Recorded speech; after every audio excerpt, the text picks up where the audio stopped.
ప్రత్యేకమైన నామములో మన తండ్రి అయినటువంటి దేవునికి వందనాలు చెల్లిస్తూ ఉన్నాము. ఈ ప్రత్యేకమైన సమయంలో మీరందరూ బాగున్నారని, మీరందరూ సంతోషంగా ఉన్నారని మీ అందరి కొరకు ప్రార్థన చేస్తున్నాం. మరి ముఖ్యంగా ప్రణాళిక ప్రేక్షకులకు ప్రత్యేకమైనటువంటి వందనాలు చెల్లిస్తూ ఉన్నాం. మరి టీవీ కార్యక్రమంలో కూడా ప్రతి బుధవారం 7:30 కూడా మీరు వీక్షిస్తున్నందుకు కూడా ప్రత్యేకమైన వందనాలు చెల్లిస్తున్నాం. మరి ఈరోజు ప్రత్యేకమైన అంశం ఏంటంటే, నీ భక్తి నీకు ధైర్యం పుట్టించదా? అంటే మనం చేసేటువంటి భక్తి మనకి ధైర్యం పుట్టించకపోతే ప్రయోజనం ఏంటి?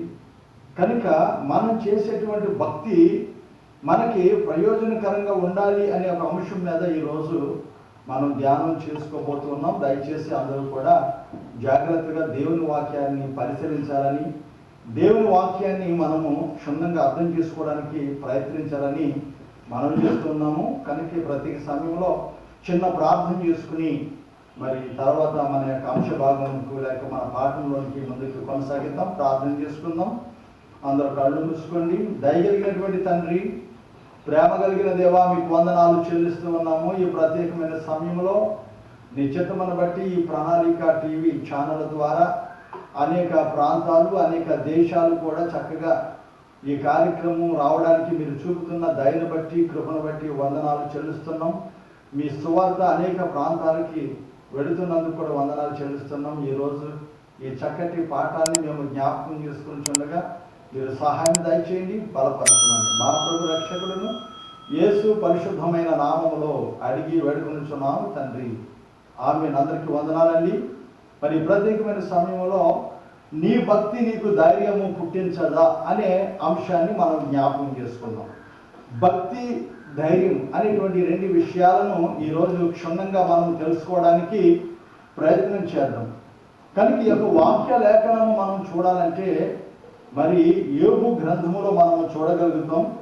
యోబు గ్రంథము 4వ అధ్యాయము 6వ వాక్యంలో మనం చూడగలుగుతాం. యోబు గ్రంథము 4వ అధ్యాయము 6వ వాక్యములో నీ భక్తి నీకు ధైర్యము పుట్టించదా అనే మాట మనకి కనపడుతుంది. సాధారణంగా ఈ మాట ఎవరు అన్నారు అనేది కొద్దిగా చాలా మందికి అర్థం కాని పరిస్థితి. చాలా మంది అంటారు యోబు అన్నాడు కదా అంటారు. కానీ ఇక్కడ యోబు అనేది పలకలేదు. యోబు స్నేహితులు ఉన్నారు, సుమారు 4 స్నేహితులు ఉన్నారు. అందులో ఒక స్నేహితుడైనటువంటి వ్యక్తి పలికినటువంటి వ్యక్తి మాట్లాడుతున్న మాట. ఎందుకంటే యోబుకు సుమారు 4 వ్యక్తులు బైబిల్ గ్రంథంలో మనకి కనబడుతుంది. ఏంటంటే తేమానీయుడైన ఎలీఫజు అనే వ్యక్తి ఈ యొక్క మాటను పలుకుతాడు.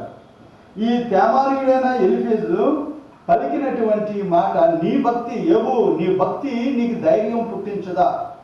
మరి యోబు గురించి మనందరికీ బాగా తెలుసు. యోబు యొక్క లక్షణాల గురించి, యోబు యొక్క భక్తి గురించి, యోబు యొక్క త్యాగం గురించి బైబిల్ స్పష్టంగా మనకి బోధిస్తుంది. ఎందుకంటే ఇది కథ కాదు. కథ వేరు, పరిశుద్ధ గ్రంథములు రుజువులు ఉన్నాయి, ఆధారాలు ఉన్నాయి. కథ అనేది చాలామంది సాధారణంగా యోబు కథ చెప్దామా, లేకపోతే వేరే పొట్టి జక్కి కథ చెప్దామా అని అంటారు. కానీ అసలు మనము క్రైస్తవులుగా ఉన్నటువంటి మనము కథ అనే మాట రాకూడదు. ఎందుకంటే కథ అనేది కల్పించే దాన్ని కథ అంటారు. మనందరికీ తెలుసు, చిన్నప్పుడు స్కూల్కి వెళ్ళేటప్పుడు మరి చక్కటి కథ చెప్పేవారు. అందులో మనందరికీ తెలుసు. ఎందుకంటే కాకి కథ మనం చూస్తూ ఉంటాం. క్షుణ్ణంగా మీకు చక్కగా అర్థమైనట్టుగా 2 మాటలు చెప్పి ముగించేద్దాం. ఎందుకంటే ఈ కాకి కథ అనేది మనం చూస్తూ ఉంటాం. ఎందుకంటే కాకి వేసవికాలం వచ్చేసరికి దాహానికి అది తిరుగుతూ ఉంటుందంట. ఆకాశంలో తిరుగుతూ ఉంటుంది. ఎక్కడ చూసినా చెరువులు ఎండిపోతూ ఉంటాయి, బోధుగట్లు ఎండిపోతూ ఉంటాయి. నీళ్లు దొరకలేని పరిస్థితిలో అది దాహం కోసం అలమటిస్తూ ఊరంతా తిరుగుతూ ఉన్నప్పుడు అక్కడ మాస్టర్ గారు చక్కగా చెప్తారు. ఏం చెప్తారంటే, అక్కడ మరి బట్టలు ఉతుకుతారంట. చాకల వాళ్ళు బట్టలు ఉతుకుతున్నప్పుడు అక్కడ జరిగిన సంఖ్య ఒక కొండలో నీళ్లు వాళ్ళు సగం వాడేశారు, సగమే ఉన్నాయి, వాళ్ళు భోజనానికి వెళ్ళిపోతారని చెప్తారు. అయితే అటువంటి సందర్భంలో ఈ కాకి చూసింది. కాకి చూడగానే అక్కడ ఆ నీళ్లు త్రాగడానికి ఆ బారలోకి లేకపోతే ఆ కొండలోనికి తల ఊగినప్పుడు అది నీళ్లు అందలేనటువంటి పరిస్థితి వచ్చినప్పుడు ఆ కాకి తెలివితేటలు వచ్చినాయి అంట. అది దాహానికి నీళ్లు కావాలని అది తిరుగుతూ ఒక మంచి ఆలోచన కలిగి గువ్వరాళ్ళు కలిగినటువంటి గువ్వరాళ్ళను తీసుకొచ్చి ఒక్కొక్కటిగా వేసినప్పుడు అవి నీళ్లు, ఆ గువ్వరాలు బరువుకి నీళ్లు పైకి తేలినప్పుడు ఆ కాకి ఏమవుతుందంటే చక్కగా అది నీళ్లు తాగి కావు కావుమని ఎగిరి వెళ్ళిపోతుంది అంటారు. అది కథ, అది కల్పించే దాన్ని కథ అంటది. కానీ బైబిల్ కథ కాదండి, ఇది రుజువులు, ఆధారాలు ఉంటాయి. యోబు గ్రంథానికి ఒక చక్కటి ఆధారం ఉంది. పరిశుద్ధ గ్రంథం మనకి బోధిస్తూ ఉంది. ఏమని బోధిస్తుందంటే, యోబు గ్రంథము కనుక మనం చూడగలిగితే, యోబు గ్రంథములో మనము మొదటి అధ్యాయము మొదటి వాక్య లేఖనాన్ని కనుక మనం పరిశీలన చేస్తే, ఇక్కడ యోబు గ్రంథము మొదటి అధ్యాయము మొదటి వాక్యములో కనుక మనం చూస్తే ఊజు దేశం అనేటువంటి మాట స్పష్టంగా ఉంది. ఎందుకంటే రుజువులు ఉన్నాయి.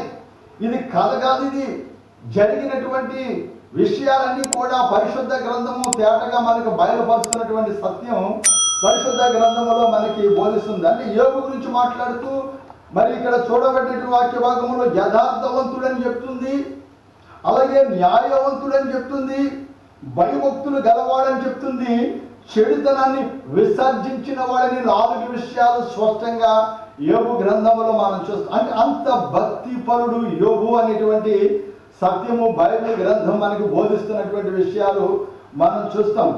కనుక ఇతను యథార్థత ఎంత భక్తిపరుడో మనందరికీ తెలుసు.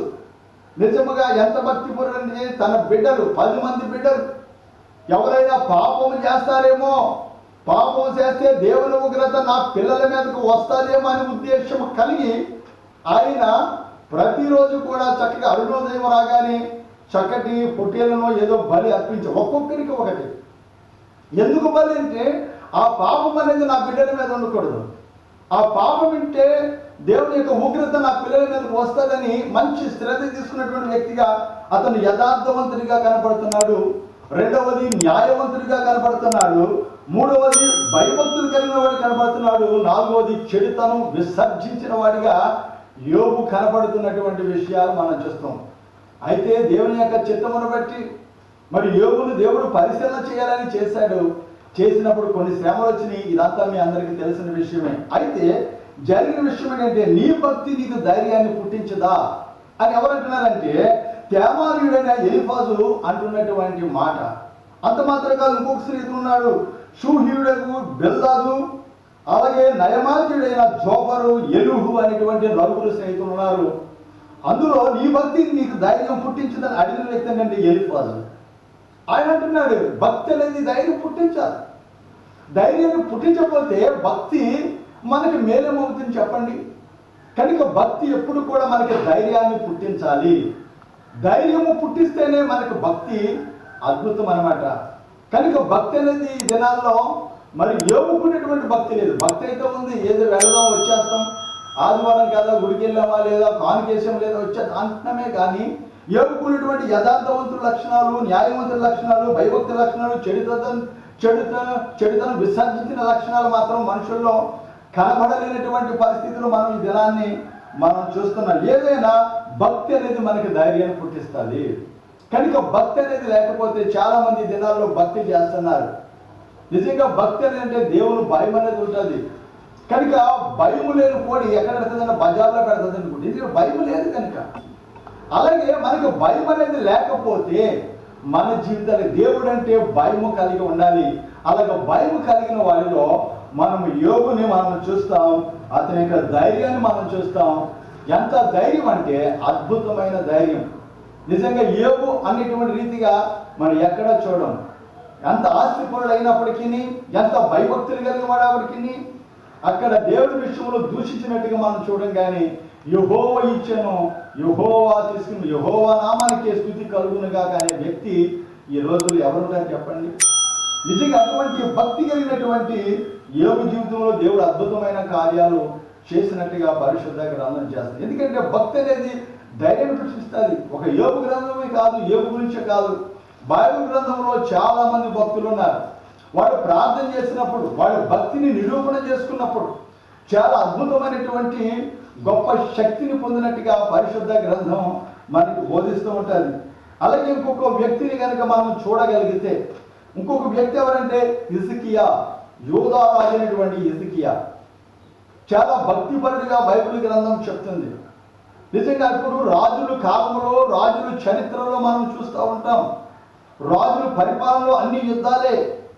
కనుక అటువంటి యుద్ధ భూమిలో ఉన్నప్పుడు యోధారాజు అయినటువంటి హిజ్కియా, మరి దానికి వ్యతిరేకంగా ఉన్నటువంటి అష్షూరు రాజు అయినటువంటి సన్హెరీబు, వారిద్దరి మధ్య ఉండేటువంటి తగాదాలు, విధానాలు, పోరాటాల గురించి మనం చూసినప్పుడు హిజ్కియా చాలా భక్తి కలిగిన వాడిగా పరిశుద్ధ గ్రంథం మనకి బోధిస్తున్నట్టుగా మనం చూస్తాం.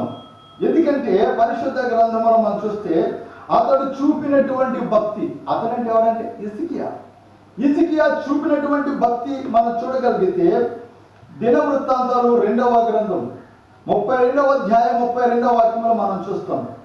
2వ దినవృత్తాంతములు 32వ అధ్యాయము 32వ వాక్యములో అతడు చూపినటువంటి భక్తి అని వ్రాయబడుతుంది. హిజ్కియా చూపినటువంటి భక్తి, అతను కూడా మంచి భక్తిపరుడిగా, దేవుడంటే భయం కలిగిన వాడిగా, దేవుడంటే చక్కగా మరి మంచిగా ఉండేటువంటి పరిస్థితి కలిగిన వాడిగా మనం చూస్తాం. అయితే అతను చూపించేటువంటి భక్తి ఎలా ఉన్నది అనే పరిశీలన కనుక మనం చూడగలిగితే మనము రాజుల 2వ గ్రంథము మరి 19వ అధ్యాయము 19వ వచనము నుండి 20వ వచనం వరకు కూడా మనం చూడగలుగుతాం. రాజుల 2వ గ్రంథము 19వ అధ్యాయము 19, 20 వచనములు మనం చూడగలిగితే అతను భక్తి ఎలా ఉందో చూడండి. హిజ్కియా యొక్క భక్తి, హిజ్కియా యొక్క ప్రార్థన, హిజ్కియా యొక్క భక్తి మనం చూడగలిగితే, యెహోవా మా దేవా, లోకమందున్న సమస్త జనులకు నీవే నిజమైన అద్వితీయ దేవుడైన యెహోవాని తెలుసుకున్నట్లు అతని చేతుల నుండి మమ్మలను రక్షింపుమని దేవుని సన్నిధిలో భక్తి చూపుతున్నాడు. నిజంగా ఎంత మంచి భక్తిలో మనం చూడగలుగుతాము. అద్భుతమైనటువంటి భక్తి మనం చూడగలుగుతాం. హిజ్కియా చేసే ఆ భక్తి మనం చూస్తాం. ముందే చెప్పుకున్నాం, అష్షూరు రాజు అయినటువంటి సన్హెరీబు అనే విషయం చెప్పుకున్నాం. అతడు శత్రువు. హిజ్కియా యొక్క భక్తిని తోలదొరిసిన వ్యక్తిగా మనం చూస్తాం. కానీ హిజ్కియా భక్తి ఎలా పనిచేసిందో మనం చూడాలంటే పరిశుద్ధ గ్రంథంలో మరొక మాటను చూస్తే మీకు స్పష్టంగా దేవుడు హిజ్కియా యొక్క భక్తిని ఆలకించి ఒక అద్భుతమైనటువంటి గొప్ప కార్యం చేసినట్టుగా మనం చూస్తాం. 2వ రాజుల గ్రంథము 19వ అధ్యాయము 35వ వాక్యం. 2వ రాజుల గ్రంథము 19వ అధ్యాయం 35వ వాక్యంలో ఏముందంటే, ఆ రాత్రి యెహోవా దూత బయలుదేరి అష్షూరు దండుపేటలో జొచ్చి 185,000 మందిని హతము చేసెను. ఉదయమున జనులు లేచి చూడగా వారందరూ మృత కళేబరములై ఉండిరి. చూసారండి, దేవదూత చేసినటువంటి అద్భుతం. మనము యోబు యొక్క భక్తిని చూస్తున్నాం, హిజ్కియా యొక్క భక్తిని చూస్తున్నాం. అద్భుతం దేవుడు చేస్తున్నారు. కనుక ఈ ప్రత్యేక సమయంలో మరి నీ భక్తి, నువ్వు చేసే భక్తి నీకు ధైర్యాన్ని పుట్టిస్తుందా జ్ఞాపకం చేసుకుందాం. కనుక ఈ ప్రత్యేకమైన సమయంలో ప్రార్థన చేసుకుని మనం ముగించుకుందాం. అలాగే మరి యొక్క స్పాన్సర్ చేసినటువంటి వ్యక్తిగా మనం చూస్తాము. ఎవరంటే మరి పాలపర్తి లక్ష్మణరావు, అలాగే పాలపర్తి వసంత, పాలపర్తి సాదిక్ మరి యొక్క కార్యక్రమాలకి స్పాన్సర్గా ఉంటూ మరి సువార్త అనేది అన్ని చోట్ల అందించాలని వారు కోరుకున్నారు. వారి కుటుంబాల పట్ల ప్రార్థన చేసుకుని ముగించుకుందాం. మా పరమ తండ్రి మహోన్నతుడా, వందనాలు చెల్లిస్తూ ఉన్నాము. ఈ ప్రత్యేకమైన సమయంలో 2 విషయాలు, యోబు గురించి, హిజ్కియా గురించి 2 విషయాలు మాట్లాడుకోవడానికి నాయన నీ భక్తి మాకు ధైర్యాన్ని పుట్టించదా, వాళ్ళకు ధైర్యాన్ని పుట్టించి ఈ కడవరి దినాల్లో మాకు కూడా ధైర్యాన్ని దయచేయమని, బలపరచమని, ఈ స్పాన్సర్ చేసేటువంటి కుటుంబాలను నిండారా దీవించమని మా ప్రభు రక్షకుడును యేసు పరిశుద్ధమైన నామములో అడిగి వేడుకొనుచున్నాము తండ్రి. ఆమెను అందరికీ వందనాలు. దేవుడు మీ కుటుంబాలను దీవించి ఆశీర్వదించును గాక. ఆమేన్.